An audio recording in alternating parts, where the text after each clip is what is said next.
Have you been on camera before? Nope. Never? I mean, no. Oh, first time. Yeah. First time for everything. Get comfy.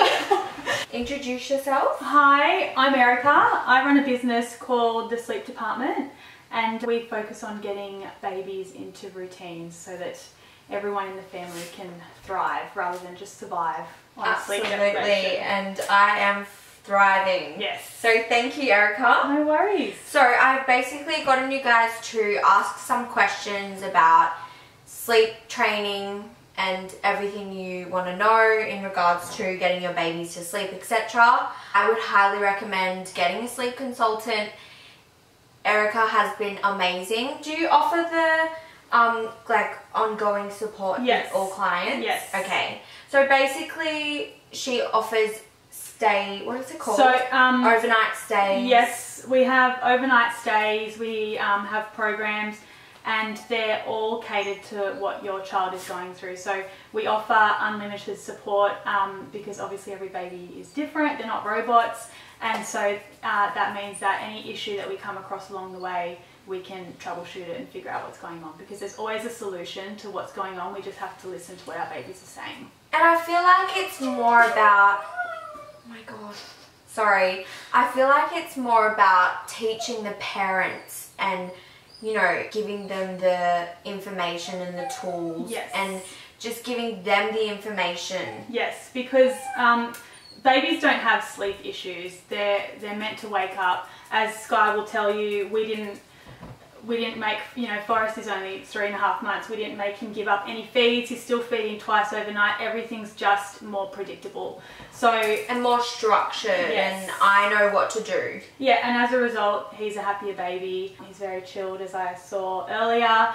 It's just a matter of figuring out certain things like awake times and tired signs and, you know, gentle settling techniques and things like that, so that you can, you know, run a household and not be absolutely exhausted. And these are things you just don't know as a new mom. Like, I had no idea. Like, it's just so good to have that help from someone who knows. Absolutely. And I think that is one of the, well, it's not an issue, because when I also have a 5-month-old baby and my focus was on the birth. I was lucky that I knew what to expect, but I think even if you're trying to explain to an expectant parent what to expect in regards to sleep, it just goes over their head, because you are so focused on the birth, and there's nothing wrong with that, but it can really hit you in the face when you bring your baby home. But that's the thing that I was most scared for. Like I said it in all my videos, I was like, I just hope that I get a good sleeper. Like, I don't know how I'm going to cope without sleep, because I'm a massive sleeper. Like, I used to sleep until like 11. Yeah, it definitely changes your world. And there is a science behind the way that infants sleep, and it's just a matter of understanding that science and really listening to what your baby is trying to communicate. One of the most asked questions was, when can we start sleep training? What age? So we can start, so we don't ever work with newborns, like 3 months and earlier. They are just getting to know the work. It really should be referred to as the 4th trimester, because really they're not ready to come out. Their brains aren't developed. You just have to kind of do what you have to do in those first couple of months. Then from 3 months, which is when we started working with Forrest. Was it 3 months exactly? It was just about 3. Yeah. But I was so desperate before then. So like, what about parents who are just like really needing help right away? So there's definitely things you can do.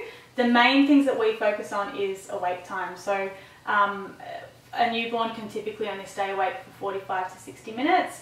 And yes, that includes a feed, and sometimes the feed takes that whole time, but that is pretty much as they can handle anyway.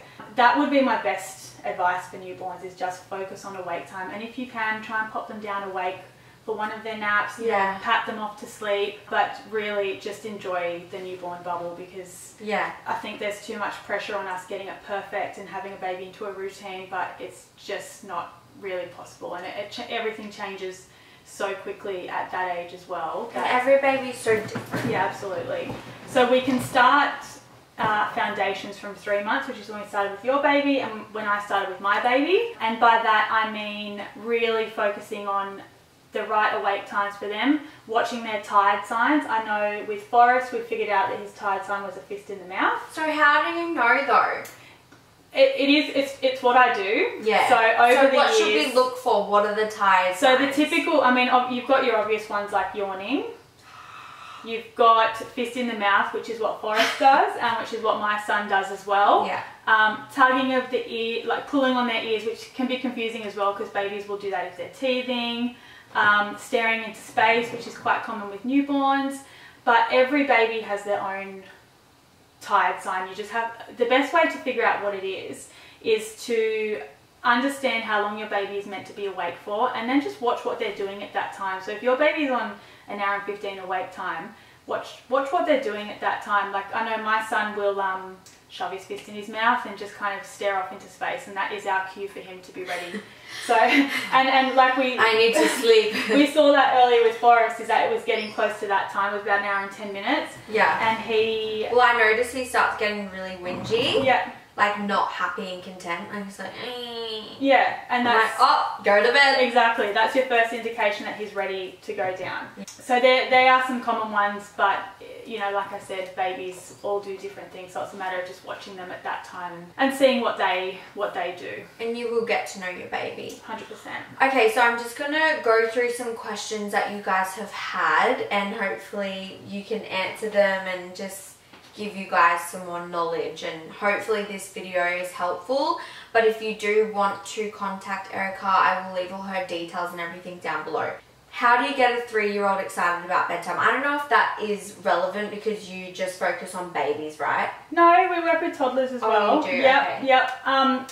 So what I would do, I mean, the best thing to do is really to get them onto a good routine from the time they're a baby, so that they're used to going to sleep. At this age, they're old enough to know what's going on. So if they really, really, really hate bed, then what you can do is talk to them about what you're planning on doing. So you could start by taking them to the shop and let them know that, you know, they're going to be in bed at a certain time and they can choose out their sleep toy. And then some other things that work well, it also depends how this child is falling asleep. Like often if a parent's in the room with them, yeah, that will be distracting for them. That can be distracting, but it can also mean that when they wake up in the middle of the night and the parent's not there, yeah, they don't know how to get back to sleep. So they'll either call out or go into mum and dad's bed. It depends what's going on there, but some ways that you can get them excited is to you know, go and buy them a sleep, let them choose their own sleep toy, and that's only for bed.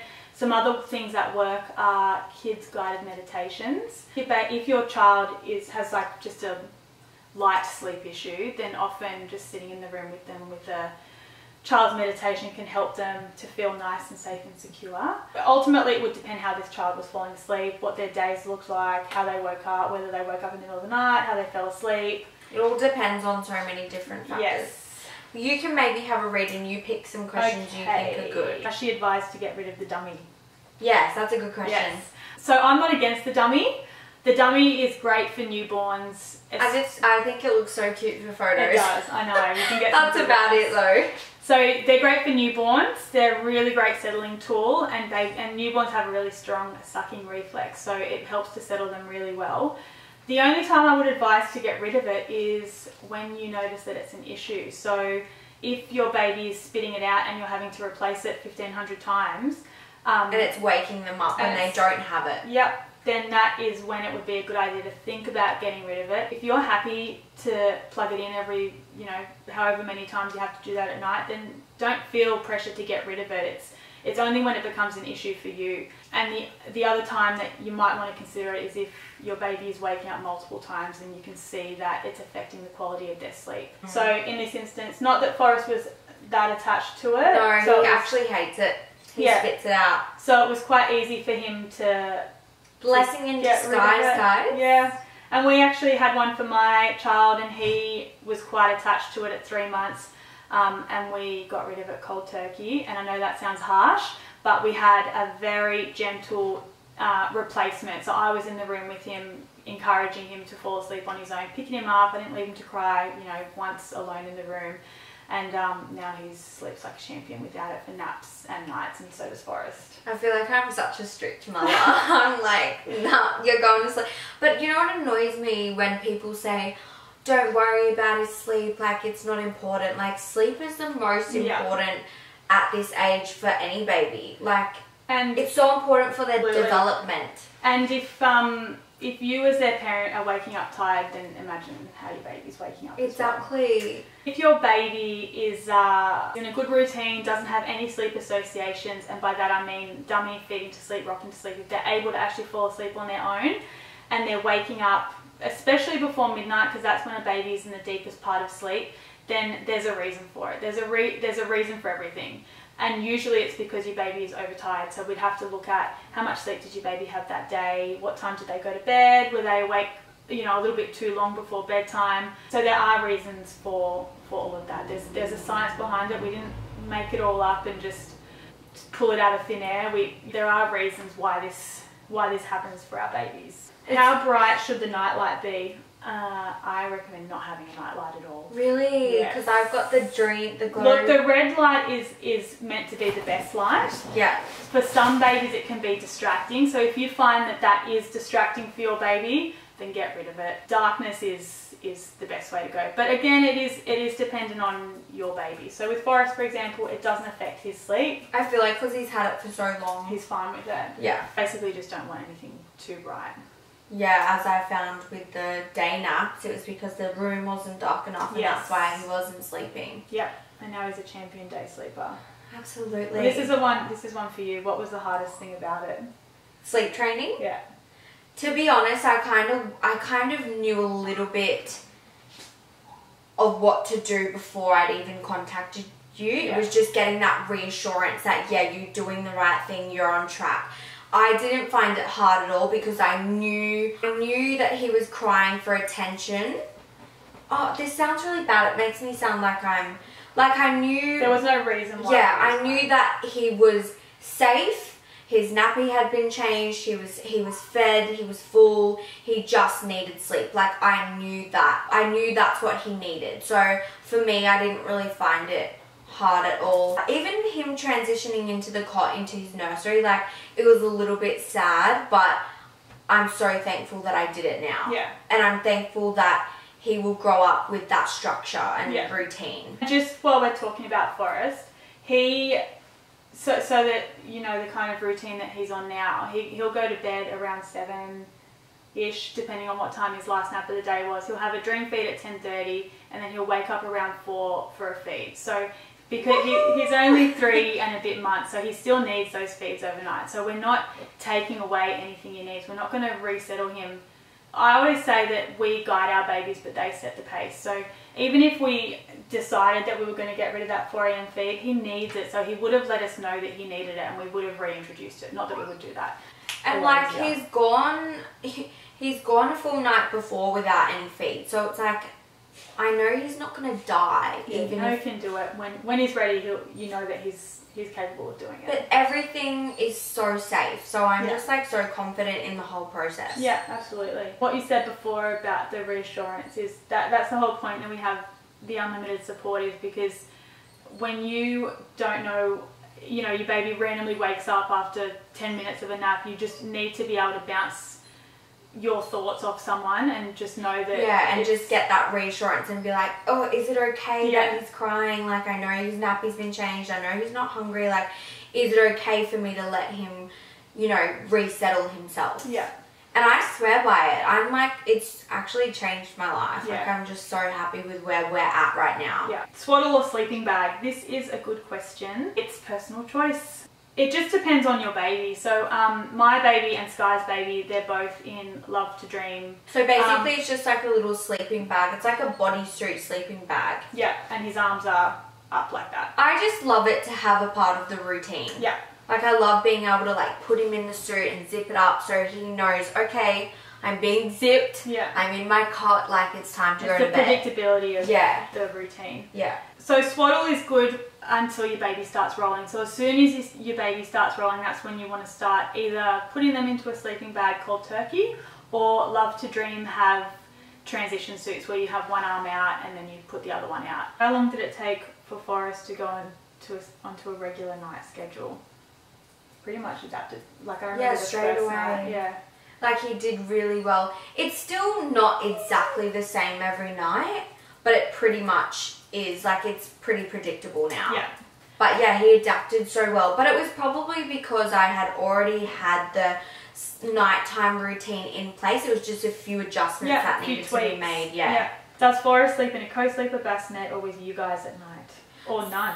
So he went from sleeping in our room in the bassinet, and then I kind of got into the habit of bringing him into the bed and we were co-sleeping because I got such a better night's sleep. But then I just decided, look, that's not what I want him to get used to, and I eventually wanted to take him to the nursery anyway, and I'm so thankful that I did. So now he's in the cot in his own room, and I'm just so happy that he's easily adapted to that, because that's what I always wanted him to do. Before we started, there was there's always some foundations that help a baby sleep. So these are a firm mattress, and it doesn't hurt to have a nice breathable mattress, which Skye has now. A dark room, white noise, either white noise or there is a song that we recommend that is scientifically proven to be the world's most relaxing song, which we have in my son's nursery. It's called Weightless and it's by Marconi Union. They have 10-hour loops on YouTube, and nice and snug for a littler baby. So we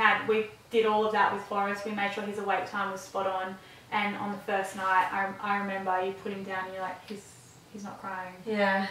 So he just needed, sometimes I find, and we were talking about this earlier, sometimes I find that, and it's a natural instinct to want to respond to your baby straight away, of course, but sometimes we respond to every little sound, and they just need us to just kind of back off. Because it's interrupting their sleep. Yes. And then they're like, oh shit, like what's going on? So once... And we have to show them the way. Yeah. And so once you did that with Forrest, we saw immediate improvement. Mm-hmm. So he slept, I can't remember how long he slept that first night, but I think it was a decent chunk. I'm actually like so shocked. Like every day I'm like, oh my God, I can't believe he's doing this. I'm like, oh my God, he's literally been an angel today with his sleep. Like even to the point where my mum was like, I'm worried. Like you need to check on your baby. Like he's sleeping too much. It's amazing how much better you feel when your baby is in a better routine. Yeah. What is my number one tip to get your baby to sleep through? So external sleep associations, so that is dummy, feeding to sleep, rocking to sleep, driving, anything like that, get rid of those. There are ways that we can get rid of them gently.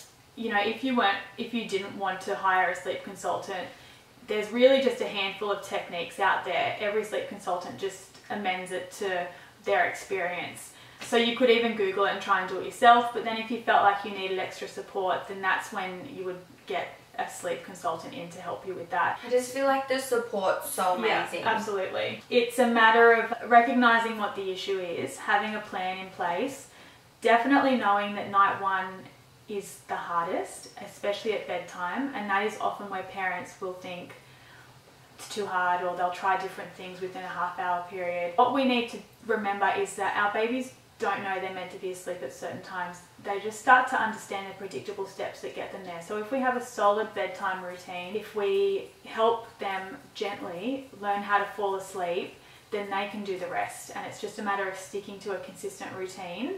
That is basically how you get your baby to sleep through. Of course, every baby's different, every case is different, but overall, if I was to put it in a nutshell, then that would be it. Just got to stick it out. Yep. Where do you start? Start from the beginning.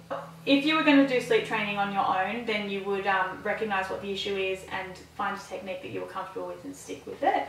If you were going to go to a sleep consultant, our process is that you get in touch with us and we send you a form to fill out, which you filled out, and that gives us absolutely everything we could know about underlying medical issues, whether they might be contributing to sleep, how often they eat, how often they're currently sleeping, how they're falling asleep.